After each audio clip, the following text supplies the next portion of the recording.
Alright you lot, you've read the title, UFC Sweden concept card, let's have it. No messing about, straight in with the main event. Khamzat Chimaev moving up to middleweight in his home country against the nutty Brazilian Paulo Costa. As much as I would have liked to have seen Khamzat fight Leon Edwards for the welterweight title, it seems all but confirmed now that he is going up to 185 pounds, which is also interesting. I know the Whittaker fight has been mentioned a hell of a lot, but for me, I think there's such a big difference in between Whittaker and the rest of the top contenders at middleweight that we do need to see Khamzat fight one of them first, in my opinion. I was thinking about Vittori, I was thinking about Jared Cannonier, but I just think that Costa is the one for like a number of reasons, man. Like, he is the biggest middleweight on the roster by a mile, apart from maybe Alex Pereira, and that's weird for Chimaev because he's used to being the big guy at 170. So mentally, there's already something there. The trash talk has already started on Twitter, and it'll be amazing in the lead up to that fight. They're both hilarious guys that can definitely get under each other's skin. Chimaev's gas tank, it should be well improved up at middleweight. He kind of gassed in the second half of that Burns fight, but also he got Costa. He gassed against Rocco, so cardio will be a big factor in this. In terms of like an early prediction for the fight, I don't think Chimaev will dominate at middleweight like he has at welterweight, but I do think he'll beat Costa. I really do. The first like half a round of that fight will be absolutely fucking nuts. Chimaev will run straight over to him and dive straight for his legs, right? But this ain't no Li Jingliang, this ain't no Kevin Holland. How does Khamzat react the first time that Costa lands a bomb on him? Can Costa keep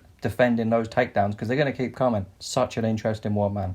I'd love to see it. But like I said earlier, if it does happen, I'm definitely going to back Khamzat to wear him down and probably submit him halfway through the fight, sort of third round. That would be my pick in that fight. I can already hear you fucking keyboard warriors in the comments. I know this fight's already booked on June the 3rd, I get that, right? But it's a fantasy card and I'll do what I like, so shut up. Jacko Manson is obviously, again, like Khamzat, he's a Swedish native, so it makes perfect sense on this card. He's coming off that loss against Roman Dolidze, and then Brendan Allen just beat Andre Muniz and forced his way into the rankings. So you got one guy on the down, one guy on the up, the perfect matchmaking. This is quite an interesting one, you know, because the stand-up in this fight is going to be goofy as fuck. They're both not the most technical strikers in the world. I mean, Hermansson looks like he's just shat himself when he's trying to punch, so that's a start. And Brendan Allen was getting outworked on the feet by Andre Muniz, but then was able to submit him, like the best grappler in the division, Andre Muniz, which is crazy. So, yeah, this is a weird fight, man. I don't see Brendan Allen as a guy that will just keep rising up the division, if I'm honest. He's already got losses against Alexa Sean Strickland, and yes, I know that people can turn corners in their career, but I just don't see Brendan Allen as even a top kind of 6 or 7 contender, if I'm honest. But I do give him a decent chance in this fight.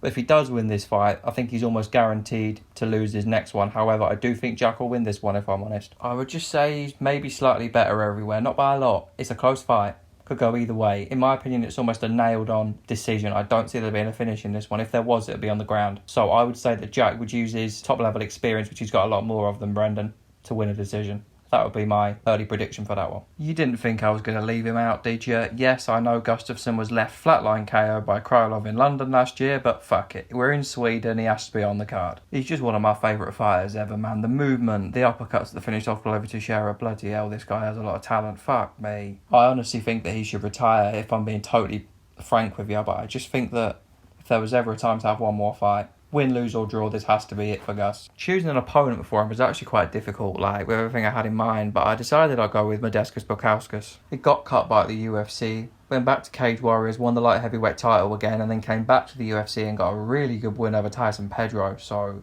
I honestly think that it's a really, really nice level of opponent for Gus. You've got a striker versus a striker. Gus is the slightly bigger man, but not by a hell of a lot. And I mean, obviously you've got the Swedish guy and another European guy as well, so it makes perfect sense for me. Okay, next up on the main card, we've got Gunnar Nelson and Muslim Salakov. Proper easy one for me. You've got striker versus grappler. They're both European guys, and the winner for me can earn himself a ranked opponent. Maybe if Michael Chiesa loses against the Leech, the winner can then have that fight. You know, somebody kind of number 14, number 15 at the time would be perfect for the winner of this fight. Nelson was really, really good against Brian Barberena. Of course, Salakov lost against the Leech, but then bounced back by beating Filial, so they're both in relatively the same spot in the division. I'd say they're both in the top kind of maybe 20, 25. So a win here and they earn themselves a ranking opponent for me, like I said. Great on the main card, like I said, a couple of Europeans. Striker versus grappler is always entertaining, so yeah, let's have it. Let's go. Okay, so the main card opener, you got Garam Kutadiladze against Drakkar Klose. I saw a video recently from Bedtime and he said that Garam should fight Dan Hooker. It's a great fight, but I don't think he's earned it coming off that loss against Demir. So Drakkar Klose is in a similar spot. He's right on the edge of them rankings. He's on a decent win streak. The only guy to beat him recently being Beneil Dariush. So yeah, man, It's kind of similar to the last one with Nelson and Salakov. The winner of this fight can earn themselves a lower ranked opponent in their division, maybe the winner of Drew Dober versus Matt Frivola.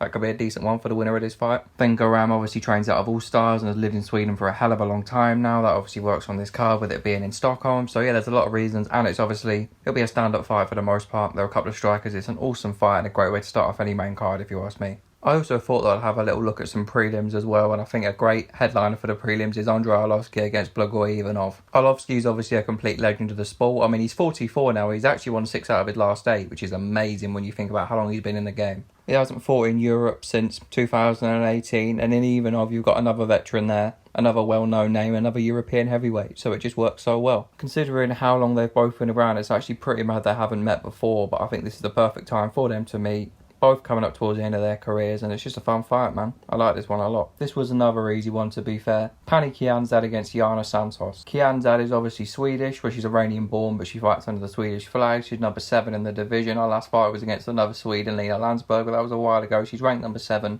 in the bantamweight division at the moment, though, so she's a top contender. And I think the perfect opponent for her is Jana Santos. We literally just saw her fight Holly Holm. She didn't look great in that fight. She was kind of dominated, if I'm honest, on the feet and on the ground. So she's coming off a loss. I think she's ranked number 6. She might be number 7 or 8 by the time that the fight would actually happen. But I think it's a really good rung on the ladder for Kianza. And if she can win, she can start to look towards an Aldana or maybe even a Holm herself. So, and then my final prelim of Abus Magomedov and Phil Hawes. Magomedov is obviously 1-0 in the UFC with that beautiful front kick on his debut, and Hawes has lost 2 of his last 3, but that was against Roman Delity and Chris Curtis, who are both ranked at the moment, so it's a really good step up. And if you're looking at it from a prospect point of view for Magomedov, he is a striker, and both of those last losses for Hawes, they were both by KO. So that leads into showcasing European talent, which is the main focus of this card for me. So yeah, it works perfectly in my book. So that was it for the UFC Sweden concept card. If you like what I said, let me know. If you don't, then I'll just let Hamzat tell you what to do. Right, if you'll excuse us, we're off to the fucking pub. Let's go, mate.